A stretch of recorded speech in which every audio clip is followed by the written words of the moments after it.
1 in 10. That is a number, not 1 in 100. Not some tragic outlier statistic buried in a footnote.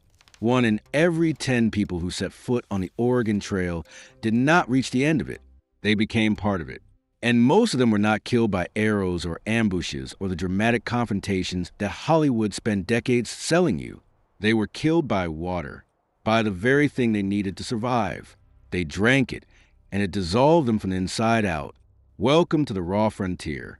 Today you are going to learn what the trail actually smelled like, what cholera does to a living human body in the span of a single afternoon, and why the route to a better life in the American West was, in the most literal sense, paved with the bones of children and the half-buried remains of animals left to rot in the sun. Forget the painting. Forget the school textbook illustration of the happy family in the covered wagon. Children waving from the back, mountains glowing gold on the horizon. That image is a comfortable fiction built on top of something far uglier. The reality begins with dust. Not picturesque dust. Not cinematic dust. The kind of dust that enters the lungs like chalk and does not leave. The kind that coats the eyes and the mouth and sits in the back of the throat like something alive. The kind produced by thousands of wagons, tens of thousands of animals, and somewhere between 300,000 and 500,000 human beings who used the Oregon Trail between the 1840s and the 1870s, all of them churning the same earth into a white, suffocating cloud that hung over the trail like a permanent weather system. This was not a lonely wilderness journey.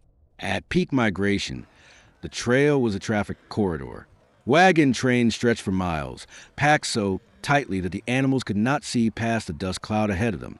The noise alone, the grinding of iron wheel rims against rock, the bellowing of oxen, the coughing of men and women whose lungs were slowly filling with fine particulate, created a constant low roar that followed families for weeks across the plains. And then the water ran out. Clean water was never guaranteed on the trail. In the early weeks, east of the Missouri, a traveler might find acceptable streams. But as the wagons pushed west and the season wore on, the reliable water sources were overwhelmed. The mathematics were straightforward and devastating. Thousands of oxen, horses, and mules all needed to drink. They drank from the same streams and the same shallow puddles that the humans needed. They defecated in those streams. They died in those streams, and their carcasses were left where they fell because no one had the time or the energy to drag a dead ox to higher ground. The sulci left by wagon wheels and soft ground would fill with rainwater and collect runoff. In the full blaze of a prairie summer, with the temperature climbing past what any of these families had ever experienced in the settled East, with cracked lips and swollen tongues, and children crying for something to drink, a pioneer kneeling over one of those muddy wheel ruts and cupping that water to their mouth was not making a careless choice. They were making the only choice available. The water was warm. It tasted of iron and soil and something else beneath that, something organic and faintly sweet in a way that meant nothing good. They drank it anyway, because the alternative was to stop moving. And stopping meant dying a different way.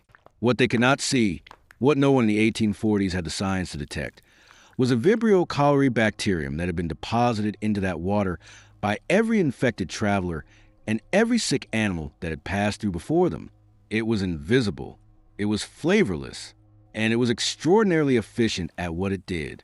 Cholera did not give you time to prepare. It did not arrive gradually the way a cold might announce itself with a scratchy throat and a day of feeling off. It arrived like a door being kicked open. A man who ate breakfast with his family, who helped harness the oxen in the morning, who joked with his neighbor about the miles ahead, could be dead before that same sun touched the horizon. The mechanism was a total physiological collapse.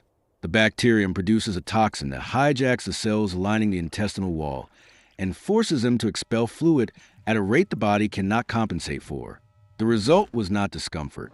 It was a violent and continuous purging from every direction simultaneously, the body's entire water content being evacuated so rapidly that observers describe it in terms that sound almost impossible. Liters per hour, not a figure of speech. A medical reality that left a grown man soaked through every layer of clothing within minutes of onset. As the body lost water faster than any amount of drinking could replace, the blood itself began to thicken. It became viscous, sluggish, struggling through vessels that were collapsing from the inside. and the outward signs were unmistakable and horrifying to witness. The skin, deprived of the fluid that gave it elasticity and color, began to draw inward, to shrink. The face of a cholera victim in the advanced stages took on a quality that those who survived to write about it consistently describe with the same word: sunken. The cheeks collapsed inward. The skin along the hands and arms wrinkled and tightened like parchment left near a fire. The color drained and was replaced with something grayish, something bluish, the color of a body that the blood had begun to abandon while the heart was still beating. The muscle cramps that accompanied severe dehydration were not subtle. They seized the legs, the abdomen, the hands, contorting them into rigid postures that the victim could not relax and could not escape. Inside a moving wagon on a rutted trail, with a wooden frame jolting over every rock and hollow, a person in the state had no comfort available, no stillness, no relief, only the motion of the trail continuing beneath them and the sound of the family around them trying to keep moving, because stopping was not an option anyone could afford.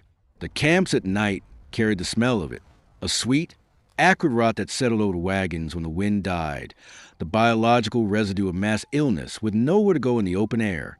You knew when a camp had cholera before you saw it. You smelled it first. In the peak years of the migration, the trail became measurable not in miles, but in graves. Estimates from the period suggest that roughly one grave appeared for every 80 yards of trail at the height of the epidemic years. The bones of the Oregon Trail, if they had been arranged end to end, would have stretched for miles. But burial on the trail was its own particular form of agony, and not only because of grief.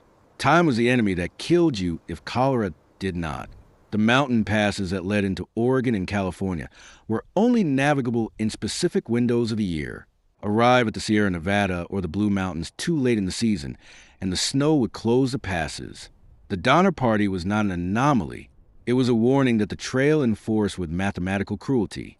Every hour spent in mourning was an hour not spent moving, and the calculus of survival on the frontier had no column for sentiment. Families buried their dead as quickly as they could. The graves were shallow, often no more than a foot or two deep, scraped out of hard prairie ground with tools already worn down from weeks of travel. There was no time to cut timber for a proper coffin. There was often no time for a ceremony beyond a few words spoken over the raw earth before the train moved on. Some families placed a grave directly beneath the trail itself, in the rut where the wagons would pass, so that the compressed weight of 1,000 wheels might pack the earth firmly enough to hold.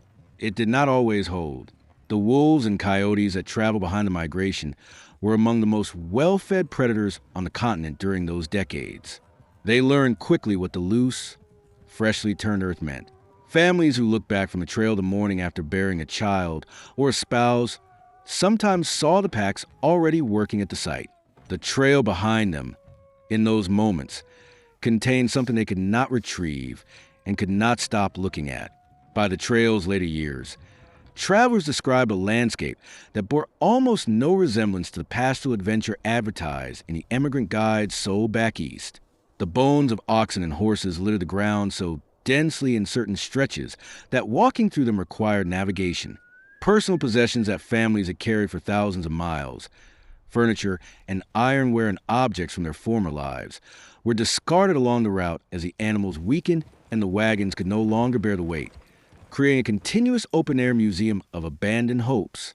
And at intervals, marked by crude wooden crosses or stones arranged in rough shapes or sometimes marked by nothing at all, were the graves.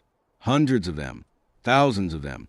Children outnumbered adults among the dead, the very young and the very old, the ones with the least physiological reserve, were the first to go when cholera took hold of a family. The westward expansion that built the United States did not march forward on heroism alone. It staggered forward on grief and desperation, and a particular human stubbornness that keeps legs moving even when everything behind you has been lost. Every family that arrived in Oregon or California carried with it the weight of someone who did not. Every success story has a grave somewhere in Kansas or Wyoming or the high desert of Idaho that never made it into the history books or the textbooks or the movies.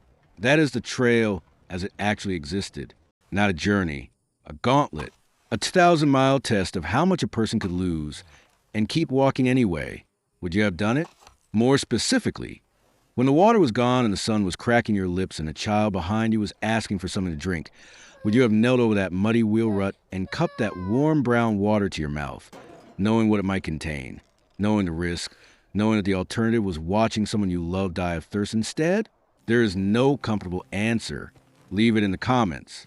And if the water of the Oregon Trail has turned your stomach, wait until you see what the cowboys who survived the frontier were using to get clean. The bathhouse at the end of the trail was not relief. It was its own biological nightmare. Click on our video about the disgusting reality of frontier hygiene. You will never look at a bathtub the same way again. Raw, visceral, history. This is the raw frontier.